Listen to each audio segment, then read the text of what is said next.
వినాశేన అనే శబ్దము సముచ్చయ విధానం వలన, ఇక్కడ వినాశేన, ఇక్కడ సంభూతి వినాశం అనే సముచ్చయం వలన అమృత ప్రాప్తి ఫలశ్రవణం కలుగుతుంది. ఇక్కడ అమృత ప్రాప్తి ఫలాన్ని చెబుతున్నాడు. అలా చెప్పడం చేత సముచ్చయ విధి కొరకే ఇక్కడ ఇలా చెప్పింది, అంతేగాని నిషేధించడానికి ఇలా చెప్పలేదు అని పూర్వపక్షి చెబుతున్నాడు. మొట్టమొదటి దాంట్లోనే భాష్యకారులు మొదలుపెట్టారు. అంధం తమ ప్రవిశంతి ఏ అసంభూతిని ఉపాసతే, ఎవడైతే అసంభూతిని ఉపాసిస్తాడో అంధలోకానికి పోతాడు అని మా యొక్క ఉపాసన నిషేధించేసిందే నాన్న వదిలేశారు కదా. దాన్ని పూర్వపక్షి అన్నాడు, బాబు నిషేధించిందని చెప్పొద్దు, ఒక్కదాన్నే ఆచరిస్తే అంధలోకానికి పోతారు, రెండూ కలిపి ఆచరిస్తే అమృతలోకం పొందుతారని చెప్పడానికి.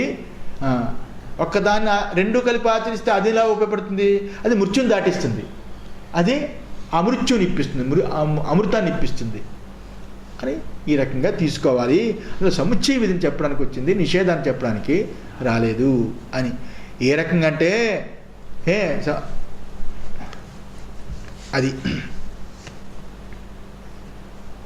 సత్యమేవా, భాష్యకారులు చెప్తున్నారు, సత్యమేవా దేవతా దర్శనస్య సంభూతి విషయస్య వినాశ శబ్దవాచ్యస్య చ కర్మణః సముచ్చయ విధానార్థః సంభూతి అపవాదః.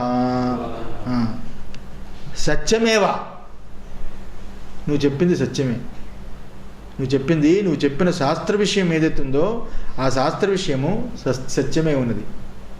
ఇందువల్ల మంత్రం అంతే కదా, అంధం తమ ప్రవిశంతి ఏ విద్యాం ఉపాసిత ఏ అసంభూతిని ఉపాసితే, ఒక్క అసంభూతిని ఉపాసిస్తే అంధలోకానికి పోతాడు, రెండూ కలిపి ఆచరిస్తే అమృతాన్ని పొందుతాడు. నువ్వు చెప్పింది సత్యమే. అయితే దేవతా దర్శనస్య సంభూతి విషయస్య వినాశ శబ్దవాచ్యస్య కర్మణ, దేవతారూప దర్శనం, దేవతారూప దర్శనమైన సంభూతి ఏదైతే ఉందో, దేవతారూప దర్శనమైన సంభూతి అంటే కార్యబ్రహ్మ, దేవతారూప దర్శనమైన ఆ కార్యబ్రహ్మైన సంభూతి, కార్యబ్రహ్మ అనే సంభూతి ఏదైతే ఉందో అది విషయస్య వినాశ శబ్దవాచ్యస్య చ కర్మణ, ఆ సంభూతి విషయానికి వినాశ శబ్దము, ఆ సంభూతి దీనికి వినాశ శబ్దము అని వాడారు అక్కడ. అర్థమైందా? వినాశ శబ్దమని, ఆ వినాశ శబ్దవాచ్యమగు అంటే వినాశ శబ్దం అనే వాచ్యముతో కూడుకున్న ఆ కర్మాచరణాలు ఏవన్నీ అవుతున్నాయో, ఆ కర్మలు చేసే విధానం ఏదైతే ఉన్నదో, ఆ అనుష్ఠానం ఏదైతే ఉన్నదో అని అర్థం. ఆ అనుష్ఠానం ఏదైతే ఉన్నదో ఆ సంభూతి విషయంతో కూడుకున్న వినాశ శబ్దము వాచ్యమైన ఆ కర్మానుష్ఠానం ఏదైతే ఉందో ఆ అనుష్ఠానము సముచ్చయ విధానార్థ సంభూతి అపవాద, సముచ్చయ విధించడానికై సముచ్చయము నిమిత్తమై ఆ కారణం చేత కేవల సంభూతిని అపవాదం చేసింది. అందువల్ల నువ్వు చెప్పింది కరెక్ట్, ముందు ఒప్పుకున్నావు. అపవాదం చేసింది అంటే ఇక్కడ అర్థం ఏమిటి అంటే, ఇక్కడ వినాశం అంటే సంభూతియే అవుతుంది. ఇక్కడ వినాశం అంటే సంభూతియే అవుతుంది అని కదా నేను ఇందాక చెప్పాను, మిమ్మల్ని తయారు చేశాను. వినాశం అంటే సంభూతి అవుతుంది. అయితే దీనికి అనుగుణంగా అర్థం చెబితే వినాశమే అవుతుంది. ఈ వినాశైన సముచ్చయ విధానం వల్ల అమృత ప్రాప్తి ఇక్కడ ఫలశ్రవణం అయ్యింది. అందులో సముచ్చయ విధి కొరకే దీన్ని తెలియాలి. అయితే ఏ రకంగా అంటే దానికి తర్వాత అంధం తమ ప్రవేశించి ఏ అవిద్యాముపాసితే అని 9వ దాంట్లో వచ్చింది. ఎవరు అవిద్యను ఉపాసిస్తారో వారు అంధతమస్సును ప్రవేశిస్తారు. ఒక్క అవిద్యని, అవిద్య అంటే ఇక్కడ కర్మ అని అర్థం, విద్య అంటే ఉపాసన అని అర్థం. ఎవరైతే కర్మలను ఉపాసిస్తూ ఉంటారో అలాంటి వాళ్ళు అంధలోకానికి పోతారు అని. అయితే ఇక్కడ అవిద్య అపవాదం చేసింది కానీ దాన్ని నిందించేయడానికి ఈ అర్థాన్ని తీసుకోకూడదు అని కదా పూర్వపక్షి అన్నాడు. దాన్ని నిందించడానికి అర్థాన్ని తీసుకోకూడదు. మరేమంటే ఎందువల్ల నిందించడానికి అర్థం తీసుకోకూడదు? వెరీ నెక్స్ట్ పదంలో విద్యాంచ అవిద్యాంచ ఎస్తత్ వేదో ఉభయం సహ అవిద్యయాయ మృత్యుం తీర్త్వా విద్యయామృతం అశ్నుతే అని ఈశావాస్యం 11లో చెప్పబడింది. అంటే విద్యను అవిద్యను రెండింటినీ ఇక్కడ సముచ్చయం చూపించింది కదా, రెండింటినీ చూపించింది.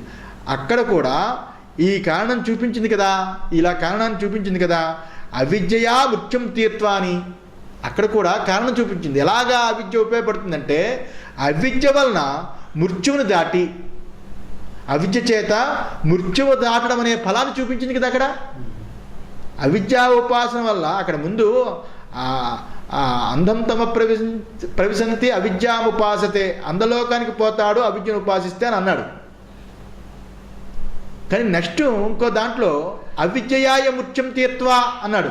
అంటే రెండూ కలిపి చేస్తే, ఒకదాన్ని చేస్తే ఏదో ఒకటి చేసినా అది అంధలోకాలు పోతావు, రెండూ కలిపి చేస్తేనే గొప్పది. అంటే సముచ్చయవాదం మాట ఇది, జ్ఞానకర్మ సముచ్చయవాదం. రెండూ కలిపి చెయ్యాలి. అందువల్ల ఈ అవిద్యను ఎందుకు చెయ్యాలి అన్నప్పుడు విద్యనే చేస్తాము అంటే అమ్మమ్మమ్మ అవిద్య అనే కర్మను వదిలిపెట్టకూడదు, అవిద్య అనే కర్మల వల్ల మృత్యువుని దాటి అనే ఫలాన్ని చూపించింది కదా, మృత్యువుని దాటి అని ఫలాన్ని చూపిస్తున్నది కదా.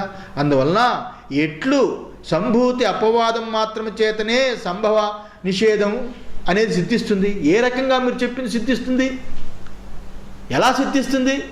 ఎందువల్లంటే కార్యబ్రహ్మ అపవాదం మాత్రం చేతనే పుట్టుకంతా నిషేధించేసింది అని మీరు తీర్మానం చేశారు కదా, ప్రతిజ్ఞావాక్యం చేశారు కదా, అది ఎలా కుదురుతుంది? ఎందుకంటే ఇక్కడ నింద, నింద్యం, నిందితం ఇవి ప్రవృత్తి కాదు కదా. ఇక్కడ విషయంలో నింద, నింద్యం, నిందితం అనేవి ప్రవృత్తం కాదు కదా.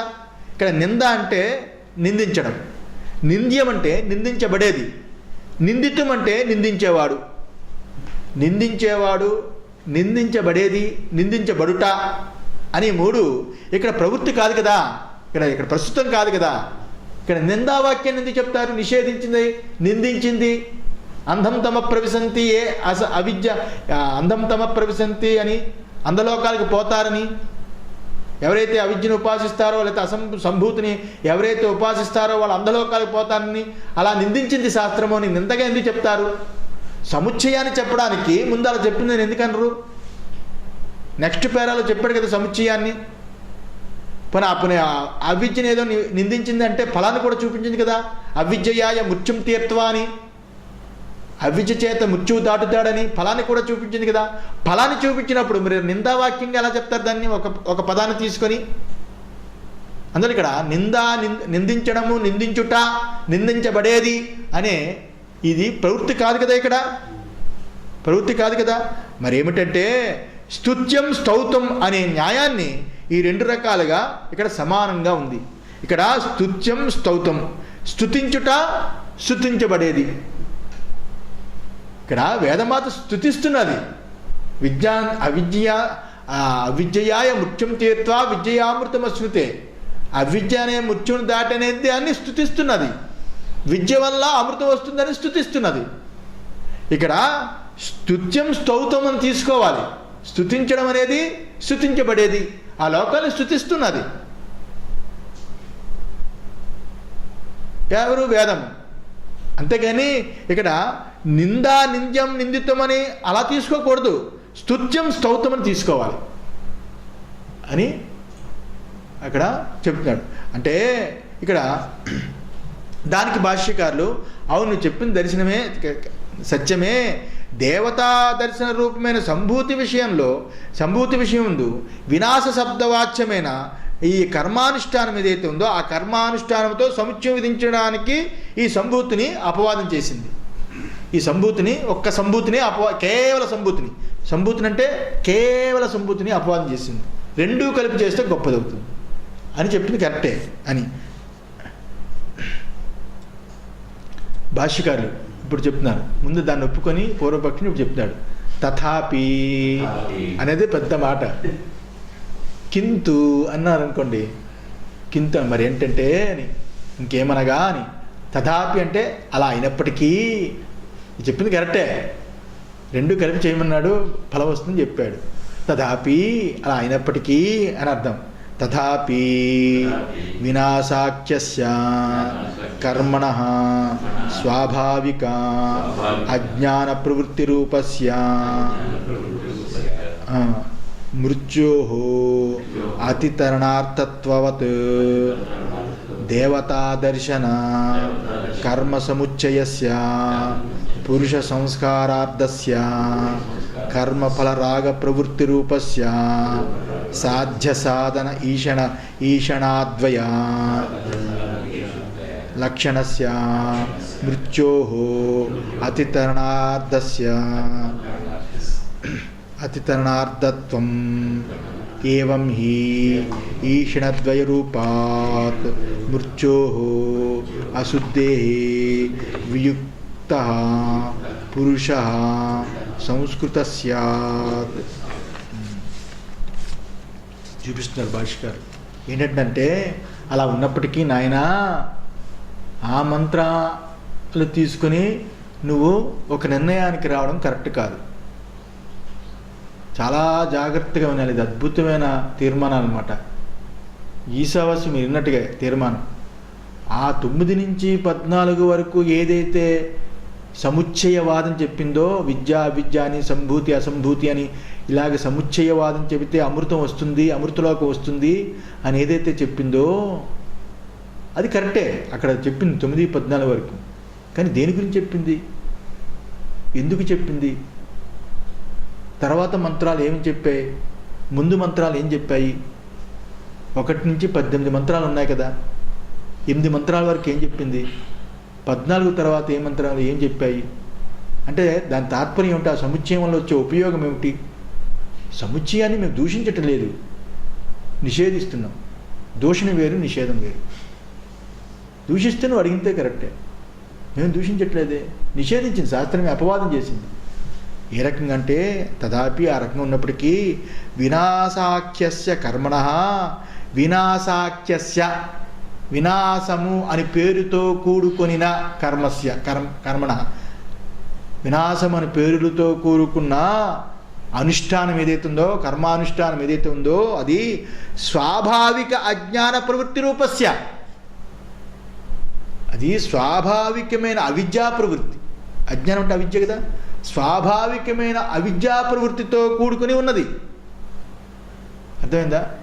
ఏదైతే వినాశాఖ్యస్య కర్మణః స్వాభావిక అజ్ఞాన ప్రవృత్తి రూపస్య, వినాశమని పేరుతో కూడుకుని ఏదైతే కర్మానుష్ఠానాలు ఉన్నాయో అవి స్వాభావికమైన అవిద్యా ప్రవృత్తి అవడం చేత, స్వాభావికంగా మనిషి పుట్టగానే ప్రవృత్తి రూపకంగా ఉంటాడు కాబట్టి ఆ ప్రవృత్తిని నియమించడానికి, ఆ ప్రవృత్తికి ఒక పద్ధతి పెట్టడానికి శాస్త్రం వర్ణాశ్రమ ధర్మాలు వాడి యందు ఆరోపించి ఫలానా వర్ణం వాళ్ళు ఫలానా కర్మ చెయ్యాలని ఆ కర్మలు ప్రతిపాదించి వాడి యొక్క బుద్ధి కుశలతతో కూడుకున్న చాంచల్యమైన కర్మాచరణను వదిలిపెట్టించడానికి శృతిమాత కరుణించి వాడికి ఒక వైదికమైన కర్మానుష్ఠానాన్ని ఆరోపించిందే కానీ ఇది పరమార్థం కాదు. ఎందువల్ల ఇది స్వాభావికమైన అవిద్యా ప్రవృత్తితో కూడుకున్న కర్మవడలో ఉంది కాబట్టి దాన్ని తీయడానికి వైదిక కర్మ ఆరోపించాం. అందువల్ల కర్మానుష్ఠానము స్వాభావికమైన అవిద్యా ప్రవృత్తి రూపమై ఉన్నది.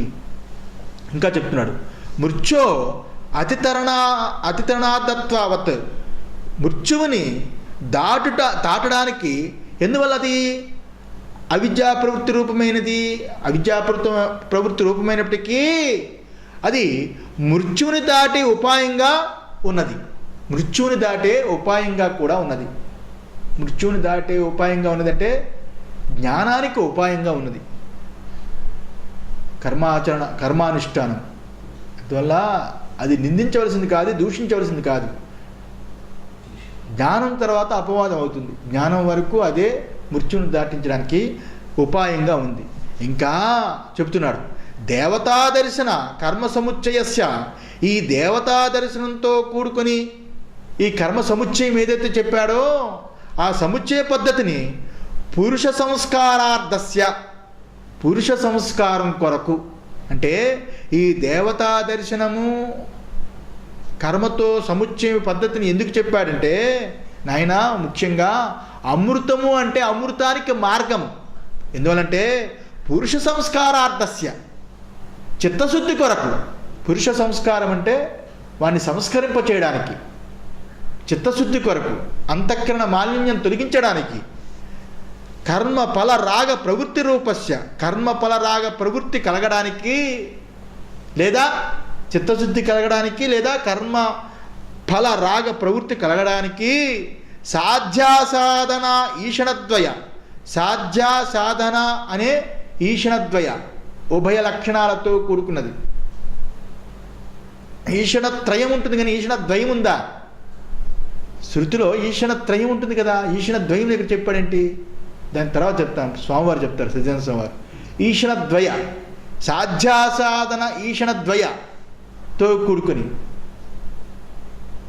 సాధన ఒక ఈషణ, సాధ్యం ఒక ఈషణ, ఈ రెండు ద్వయాలతో కూడుకొని లక్షణస్య మృత్యోహో అతితరణార్థత్వం, ఇదంతా మృత్యోహ అతితరణార్థం, ఇదంతా కూడా మృత్యువును దాటడానికై చెప్పింది. ఈ మృత్యువును దాటడానికై చెప్పింది అంటే మృత్యువును దాటడానికి ఉపాయంగా ఇవి చెప్పాయి ఈ వాక్యాలు. ఈ దేవతా దర్శనం, ఈ సముచ్చయ పద్ధతి, కర్మలతో సముచ్చయ పద్ధతి ఏదైతే చెప్పిందో అంతఃకరణ శుద్ధికి, కర్మ ఫల రాగ రహితానికి, సాధ్యాసాధన ఉభయ లక్షణానికి, ఇలాంటితో ఏదైతే కర్మ ఎలాంటిదండి? ఏ కర్మ చేసినా ఆ కర్మ యొక్క కర్మఫల రాగంతో కదా చేస్తాము. అలాంటి కర్మఫల రాగంతో కూడుకుని ఏదైతే ప్రవృత్తితో కూడుకుని ఉన్నదో, సాధ్య సాధన ఉభయ లక్షణాలతో కూడుకుని ఏదైతే ఉంటుందో దాన్ని సాధించడానికి సాధన చేస్తాం కదా. కర్మల యొక్క ఏది సాధ్యం చేయడానికి? స్వర్గలోకం పొందడానికి స్వర్గకామో యజేత అని, స్వర్గాన్ని పొందడానికి కోరిక పుట్టి ఇక్కడ యజ్ఞం చేస్తాము కదా. ఏదో వస్తువులు కొనడానికి, డబ్బులు సంపాదించడానికి సాధన చేస్తాం. సాధ్య సాధన లక్షణంతో కూడుకుని ఉంటుంది, కర్మ ఫల రాగంతో కూడుకుని ఉంటుంది. ఇదంతా మృత్యురూపం. అలాంటి దానిని దాటించడానికి శృతి సముచ్చయవాదంగా చూపించి వాడిని తరింపు చేయడానికి చెప్పింది. దేనికోసం? పురుష సంస్కారార్థస్య, అంతఃకరణ శుద్ధి కొరకు ఈ రకంగా చెప్పింది. ఏవం హి ఈషణద్వయ రూపాతు మృత్యోహో, ఈ విధంగా ఈషణద్వయ రూపాత్, ఈషణద్వయ రూపమైన మృత్యోహో, మృత్యువు నుండి అశుద్ధే, ఆ మృత్యువునే అశుద్ధి నుండి వియుక్త, వారిని విడదీసి పురుష సంస్కృత స్యాత్, పురుష సంస్కారము చేయడానికి ఈ మంత్రాలు వచ్చాయి. అంటే అంతఃకరణ శుద్ధి కలిగించడానికి ఈ మంత్రాలు వచ్చాయి అనేది. అంటే ఇక్కడ మృత్యువును, అశుద్ధమైన మృత్యువును దాటి అంటే అర్థం ఏమిటి? మృత్యువును దాటి అంటే ఇక్కడ మృత్యు అంటే ఏమిటి? భూలోకమును దాటి దేవతాలోకంలో కల్పాంతరంలో ఉండడం అనేది ఏదైతే చెప్తామో, మృత్యుం తీర్త్వా అమృతమశ్నుతే అన్నాడు కదా.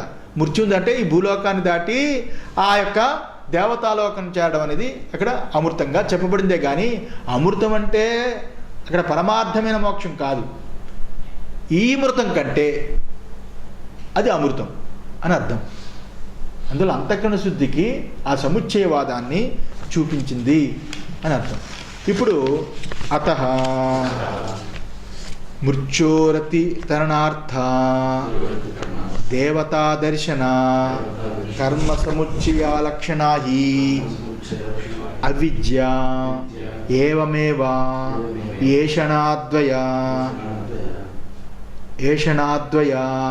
లక్షణాత్ అవిద్యయాః మృత్యోః అతితీర్ణస్య విరక్తస్య ఉపనిషత్ శాస్త్రార్థ ఆలోచనపరస్య నాంతరీయకీ పరమాత్మ ఏకత్వ విద్యోత్పత్తి. అది ఇక్కడ చెప్తున్నాడు. అతః అందువలన పురుష సంస్కారం కోసం చెప్పబడింది, అంతఃకరణ శుద్ధి కోసం సముచ్చయాన్ని చెప్పింది. అలా చేసినవాడు ఎవడైతే ఉంటాడో అని ఆ సముచ్చయంతో కూడుకుని వైదిక ధర్మాన్ని, వైదిక కర్మని ఎవడైతే చక్కగా చేస్తాడో ఫలాన్ని ఆశిస్తే అమృతలోకాన్ని పొందుతాడు. ఫలాన్ని ఆశించకుండా కర్మని, ఆ అగ్నిహోత్రాది వైదిక కర్మలు ఏవైతే ఉన్నాయో చక్కగా ఎవడైతే చేస్తాడో అలాంటి వాడికి అంతఃకరణ శుద్ధి కలిగి అతః అందువలన ముచ్చోరతితరణార్థా పరమార్థమే పరమార్థంగా ఆ మృత్యువును దాటే అనే అర్థాన్ని ఇక్కడ తీసుకోవాలి. మృత్యువును దాటే అంటే ఇక్కడ అతి తరణార్థ అన్నాడు కదా, మృత్యువును దాటే అర్థము ఇక్కడ చెప్పబడింది. ఏమిటది? దేవతా దర్శన కర్మ సముచ్చయ లక్షణాహి అవిద్య. ఎందువల్లంటే మృత్యువును దాటి అంటున్నామంటే దేవతా దర్శనము కర్మ ఈ రెండు సముచ్చయము అవిద్యా లక్షణమే కదా. ఎవడైతే అవిద్యా లక్షణం అంటే ఇక్కడ అర్థం చేసుకోవాలి. అవిద్య అంటే అదేదో ఇంకో అర్థం చేసుకోకూడదు. అవిద్యా లక్షణమే కదా. ఇక్కడ దేవతా దర్శనము కర్మ సముచ్చయము అంటే కర్మ చేసేవాడు జీవుడు, దేవత బ్రహ్మము అనేది అవిద్య కదా అని ఇక్కడ అర్థం. ఈ ద్వైతం ఏదైతే ఉన్నదో కర్మ చేసేవాడిని నేను జీవుణ్ణి, అది బ్రహ్మము, రెండు అబద్ధమే. అది బ్రహ్మము కాదు, నువ్వు జీవుడివి కాదు. నీ నికృష్టమైన జీవ దేహేంద్రియ సంఘాతముతో కూడుకుని ఏదైతే జీవ ఉపాధి అయితే ఉన్నదో ఆ ఉపాధిలాగే అది ఉత్కృష్టమైన ఉపాధి. రెండు ఉపాధులతో కూడుకుని రెండు మిథ్యయే. ఇది అవిద్యా స్వరూపం. ఈ దేవత కానీ ఈ జీవుడు కానీ ఎప్పుడూ ఉండడు. అవిద్య తోచినప్పుడే ఉంటాడు. అవిద్య తోచినప్పుడే ఉంటాడు. విద్యా సమకాలంలో అక్కడ దేవత ఉండదు, ఇక్కడ జీవుడు ఉండడు. జీవుడు దేవత నిజమైన స్వరూపము బ్రహ్మమే. ఈశ్వరో గురురాత్మేతి మూర్తి భేద విభాగిని. ఈశ్వరుడు, గురువు, అలాగే శిష్యుడు, ఈ మూడు కూడా మూర్తి భేదం చేత, ఉపాధి భేదం చేత వేరువేరుగా అనిపిస్తుంది, కానీ నిజంగా అభేదమే అన్నట్లుగా ఉపాధి భేదం చేత, ఉత్కృష్ట ఉపాధి నీచ ఉపాధి భేదం చేత ఈ రకంగా వేరు. కానీ వీడికి ఏమనిపిస్తుంది? నేను ఎప్పుడు పుట్టేవాడిని, చచ్చేవాడిని, ఈ లోకానికి ఆ లోకానికి ఆ లోకాన్ని తిరిగేవాడిని, నేను దాసుణ్ణి, దాసోహం దాసోహం దాసోహం, నేను జీవుణ్ణి జీవుణ్ణి జీవుణ్ణి అనుకుని వీడు అనుకుంటున్నాడు. అది నిజం అనుకుంటున్నాడు. అది నిజమైతే అక్కడ ఉండాలి కదా. దానికి కూడా పురాణాలు ఏం చెప్తున్నాయి, శాస్త్రాలు ఏం చెప్తున్నాయి? వాటికి కూడా కల్పాంతరంలో వాళ్ళు కూడా మారిపోతూ ఉంటారు, బ్రహ్మలు మారిపోతూ ఉంటారు, బ్రహ్మలు కూడా మారిపోతూ ఉంటారని చెప్తున్నాడు. అంటే ఏది మార్పు కోరుతుందో అది అనిత్యం, ఏది అనిత్యమో అది లేనిది, ఏది లేనిదో అది మిథ్య, అంతే కదా. అందువల్ల వీడి భావం ఏదైతే ఉన్నదో ఆ జీవుడు వేరు బ్రహ్మము వేరు అనే దానితోటి, ఆ కాన్సెప్ట్ తోటి ఏదైతే దేవతా దర్శనము కోసము ఆ కర్మ చేస్తూ దేవతా దర్శనము కర్మ సముచ్చయంతో కూడుకుని లక్షణంతో కూడుకునేది ఏదైతే ఉందో అది అవిద్యాస్వరూపమే కదా. అలాంటి దాన్ని ఏవమేవా ఏషణాద్వై లక్షణాత్, ఈ రకంగా పై విధంగా ఏదైతే ఆ పైది ఏదైతే చెప్పిందో ఏషణాద్వై లక్షణాత్ సాధ్య సాధనద్వయం, ఈ లక్షణంతో కూడుకుని ఏదైతే చెప్పామో అక్కడ ఆ కోరికలే కదా సాధ్యము సాధన అనే కోరికలే లక్షణంతో కూడుకున్న అవిద్య అని అర్థం. అవిద్య అలాంటి లక్షణంతో కూడుకున్న అవిద్యయా మృత్యో అతితీర్ణస్య, అలాంటి అవిద్య అనే మృత్యువును దాటి, అంటే అవిద్య అనే మృత్యువును దాటి అంటే అర్థం ఏమిటి? ఇక్కడ అవిద్య నుండి బయటపడి అని అర్థం. అవిద్య అనే మృత్యువును దాటి, మృత్యు అంటే మృత్యుం తీర్త్వా అంటే ఇక్కడ అవిద్య, అవిద్యని దాటి అని అర్థం. అందువల్ల అందం తమ ప్రవిశంతి అంటే అందలోకాలు ఏవో అందలోకాలు కటిక చీకటి లోకాలు ఉంటాయని కాదు, అవిద్యను పొందుతాడు, మరీ భయంకరమైన మూఢంలో పడిపోతాడని. అవిద్య నుండి బయటపడి అవిద్య నుండి బయటపడి విరక్తస్య, విరక్తుడైన వాడికి, అలాంటి బయటపడి ఆ అవిద్య నుండి బయటపడిన వాడు ఎవడైతే ఉంటాడో అలాంటి అవిద్య అనే మృత్యువుని దాటి, అంటే ప్రాణం పోవడం కాదు ఇక్కడ, మృత్యువుని దాటి అంటే ప్రాణం పోవడం కాదు, అవిద్యయే ఇక్కడ మృత్యువు అని తీసుకోవాలి. అవిద్యయే ఇక్కడ మృత్యువు. అందువల్ల అక్కడ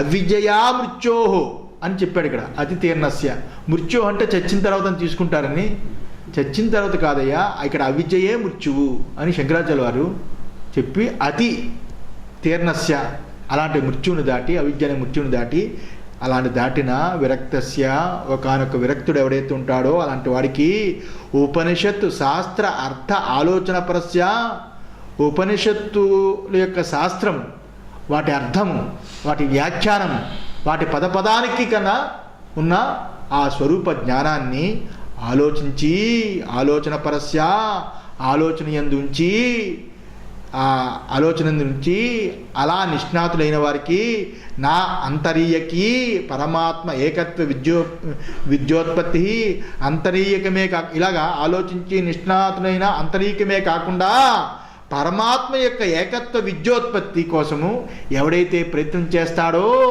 అలాంటి వాడికి ఆ ఏకత్వ విద్యోత్పత్తి అవుతుంది, అలాంటి వాడికి అవుతుంది. ఆ క్రమం కోసం ఇక్కడ సముచ్చయం చెప్పాడే కానీ కర్మల చేత ఏ రకంగా కుదరదు. మోక్షం అనేది కుదరదు. లోకాలు కానీ దేవతలు కానీ ఇవన్నీ లోకాలు దేవతలు అన్నీ కూడా మిథ్యే అని ఏదైతే చెప్తుందో అదే విద్య. విద్య అంటే అమృతాన్ని పొందడము కాదు, ఆత్మలాభాన్ని పొందడము కాదు. ఇక్కడ విద్య అంటే ఏమిటి? ఇంతవరకు నేను వేరు దేవత వేరని ఏదైతే ఉపాసన చేశానో ఆ ఉపాసన అంతా కూడా మిథ్యే అని తెలుస్తుంది. నాకంటా దేవత వేరు, దేవత కంటా నేను వేరని బృహదారణ్యంలో చెప్పబడింది కదా. ఆ రకంగా వేరు అని ఏదైతే చేశాడో అది మిథ్య అని తెలుస్తుంది. ఎందువల్ల దేవత నేను అనేది ఏదైతే ఉన్నాయో ఇవన్నీ మిథ్యాస్వరూపమే. నేను అనే ఉపాధితో కూడుకునే నేను అనేది దేవత అనేది రెండూ కూడా కేవలము ఎప్పుడు నానాత్మంతో వస్తుందో అప్పుడే కనిపిస్తుంది, కానీ నానాత్మము తోచని సమకాలంలో అవి ఎప్పుడూ ఉండవు, ఏకత్వాన్నే ఉంటుంది. ఏకత్వమే విద్య. అలాంటి విద్యోత్పత్తి జరుగుతుంది. ఇటు పూర్వభావిని అవిద్య అపేక్ష పశ్చాద్భావిని బ్రహ్మ విద్య అమృతత్వ సాధన ఏకేన పురుషేణ సంబంధ్యమాన అవిద్యయా సముచ్చీయతే ఇది ఉచ్యతే. ఈ రకంగా పూర్వముందున్న అవిద్యను ఉద్దేశించి పూర్వం చెప్పిన పూర్వభావిని అవిద్యాం అపేక్ష పూర్వమందున్న అవిద్యను అపేక్షించి పశ్చాత్ తర్వాత భావిని బ్రహ్మ విద్య తర్వాత రానున్న ఆ బ్రహ్మ విద్యని అమృతత్వ సాధనంగా ఇక్కడ చూపించింది. కానీ పూర్వం ఉన్న అవిద్యను ఉద్దేశించి సముచ్చయాన్ని చెప్పింది. తర్వాత పశ్చాత్తు వాడికి వైరాగ్యం కలిగిన తర్వాత ఆ రానున్న బ్రహ్మ విద్య ఏదైతుందో ఆ బ్రహ్మ విద్య అమృతత్వ సాధనమై ఉన్నది. అది అమృతత్వ సాధనమై ఉన్నది. అందువల్ల మామూలుగా చదువుకున్న వాడికి నువ్వు కలెక్టర్ అవుతావురా బాగుదుద్దు వాళ్ళ కలెక్టర్ అవుతావు అంటే అయిపోడు కదా. ఆ దుద్దినంత మాత్రాన ఆ రకంగానే నువ్వు ఈ కర్మలు చేయడం చేత అమృతలోకం వస్తుందని చెప్పిందే కానీ నిజమైన అమృతం ఎప్పుడు వస్తుంది అంటే శోధన చేసినప్పుడే, వైరాగ్యం కలిగినప్పుడే, ఆ మోక్ష సిద్ధి అయిన బ్రహ్మ విద్యను తెలుసుకున్నప్పుడే అదే నిజమైన అమృత సాధనమై ఉన్నది.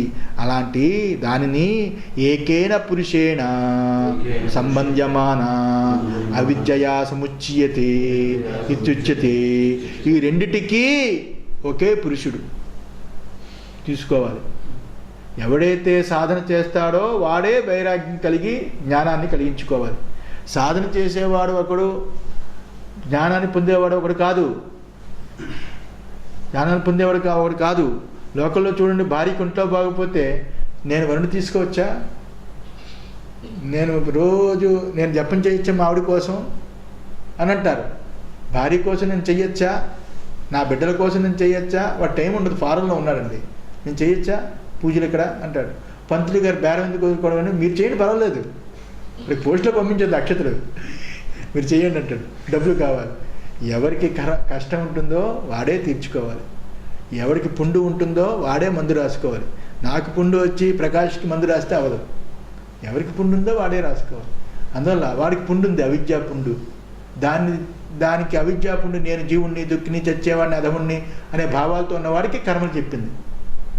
కర్మలు చేస్తూ అసలు నేను ఎందుకు పుట్టాను, నా పుట్టుకు కారణం ఏమిటి, నేను ఎందుకు చావాలి, ఈ చావు పుట్టుకుల మధ్య ఈ సంసారం ఏమిటని ఎప్పుడైనా వాడికి ఆ వివేకం కలిగి వైరాగ్యం వచ్చినప్పుడు అప్పుడు విద్య చెప్తుంది. ఆ వివేకం కలగడానికి కర్మలు చెప్పింది.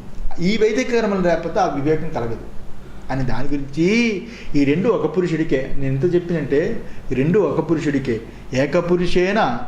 ఏకేన పురుషేణ సంబంధ్యమాన అవిద్యయా సముచ్చీతే. ఈ రెండింటినీ ఒకే పురుషుడిని సంబంధం చేసి అంటే కలిపి, ఇద్దరిని కలిపి ఆ ఒకే పురుషుడికి రెండు కలిపింది. ఏమిటి? సంస్కారము చేత, జ్ఞానకర్మ సముచ్చయం సంస్కారము చేత వాడికే బ్రహ్మ విద్య కలుగుతుందని ఈ రకం కలిపి అవిద్యా సముచ్చయాన్ని చూపించింది. సరే, ఇక్కడ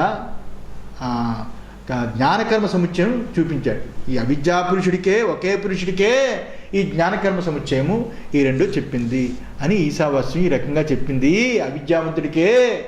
అంతేగాని విద్య అంటే వైరాగ్యం పొందినవాడి తర్వాతని ఇది కాదు.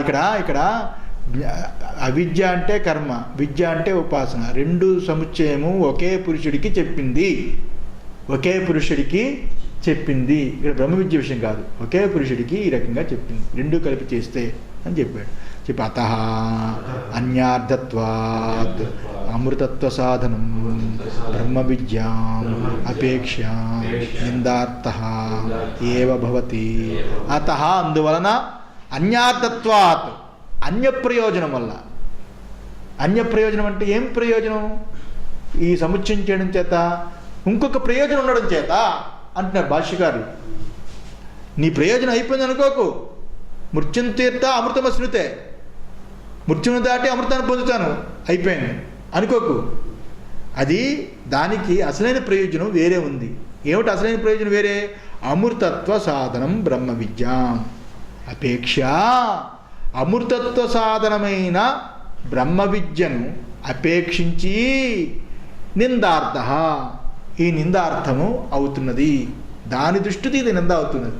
ఇది కేవలం సముచ్చయ దృష్టితో మేము నిందించట్లేదు, బ్రహ్మ విద్య దృష్టితో దీన్ని నిషేధిస్తున్నాము అని అర్థం. అర్థమైందా? నిషేధిస్తున్నాము. సంభూతి అపవాద యజ్జపి అశుద్ధి వియోగ హేతు. ఇది సంభూతి అపవాదము ఏదైతే ఉన్నదో అది అశుద్ధిని పోగొట్టడానికి కారణమై ఉన్నది. అశుద్ధిని పోగొట్టడానికి, అశుద్ధి అంటే మృత్యు చెప్పాను కదా, మృత్యు అనే అశుద్ధి. మృత్యు అనే అశుద్ధి అంటే, మృత్యు అనే అశుద్ధి అంటే చెప్పాను, ఈ లోకం నుంచి పరలోకం పోవడం, ఇదే అవిద్య. లోకాంతరాలు తిరగాలనే అవిద్య. ఎప్పుడు పరిభ్రమణం చేయాలనేది అవిద్య. విద్య కోసం ప్రయత్నం చేయకపోవడమే అక్కడ అవిద్య. వైరాగ్యం లేకపోవడం. వైరాగ్యం వచ్చిందంటే వేదాంతమే. వేదాంతానికి ఇంకా శ్రద్ధ లేదంటే వైరాగ్యం కుదరలేదని అని అర్థం. అర్థమైందా? ఈ రకంగా సంభూతి అపవాద అని చెప్పి అశుద్ధి వియోగ హేతు. సంభూతి అపవాదం అశుద్ధి పోగొట్టడానికి హేతు అయినప్పటికీ అతన్నిష్టత్వాత్, అది అంతా కూడా అతత్తు యందే ఉన్నది అని అర్థం. అతత్తు అంటే, తత్తు అంటే బ్రహ్మము, అతత్తు అంటే బ్రహ్మము కానిది. బ్రహ్మము కానిది. బ్రహ్మము కానిది ఏంటి?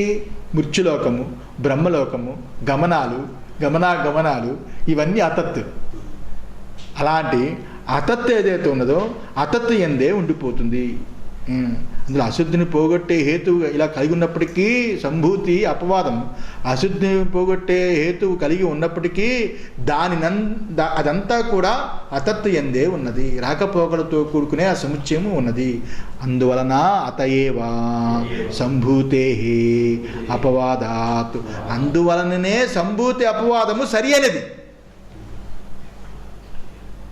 అయినది. సంభూతి అపవాదము అశుద్ధిని పోగొట్టే హేతువు. అలా ఉన్నప్పటికీ ఎవరైతే అశుద్ధిని పోగొట్టుకోరో, అదే నిజమనుకుని సముచ్చయం దగ్గర ఆగిపోతారో అలాంటి వాళ్ళు అతత్తు యందే ఉంటారు. తత్తవరు. అందువల్ల అత ఏవ సంభూతే అపవాదాత్, అందువల్లనే సంభూతి అపవాదం సరి అయినది. సంభూతే ఆపేక్షకమేవా సత్యమితి. అందువల్ల సంభూతి అపవాదం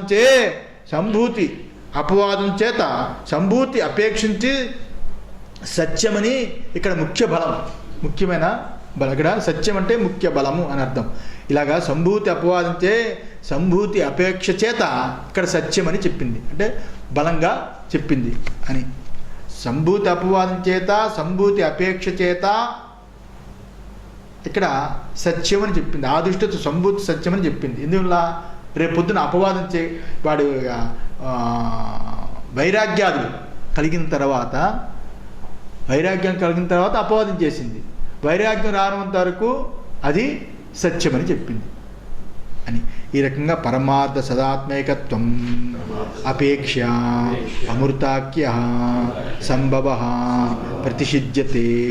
అందువల్ల పరమార్థమైన సదాత్మ ఏకత్వం ఏదైతే ఉన్నదో సదాత్మేకత్వము, పరమార్థమైన సదాత్మ ఏకత్వం ఏదైతే ఉన్నదో దానిని అపేక్షించి అమృతాఖ్య అమృతము అని పేరు గల సంభవ ప్రతిషిధ్యతే, ఆ సంభవము అనే జన్మని నిషేధించాము అని. అందువల్ల పరమార్థమైన సత్యాత్మను మేము అపేక్షించి బ్రహ్మ విద్య చేత ఏదైతే పొందుతున్నామో నిజంగా పరమార్థంగా ఏ సత్య అయితే ఉందో ఆ సదాత్మేకత్వాన్ని మేము అపేక్షించి ఉద్దేశించి అని అర్థం. అపేక్షించి అంటే ఉద్దేశించి అమృతం అనే పేరుతో ఇక్కడ ఏదైతే అంధం తమ ప్రవిశంతి ఏ విద్యాముపాసితే విద్యాంతే దోభింస ఇలాంటి ఏవైతే ఉన్నాయో అలాంటి సంభవ అలాంటి పుట్టుకని మేము నిషేధిస్తున్నాము అని భాష్యకారులు ముగించారు. దీనికి సచ్చిదానంద స్వామి కొంత చెప్పి ఇంకా ఉందా? ఉంది. ఇక్కడ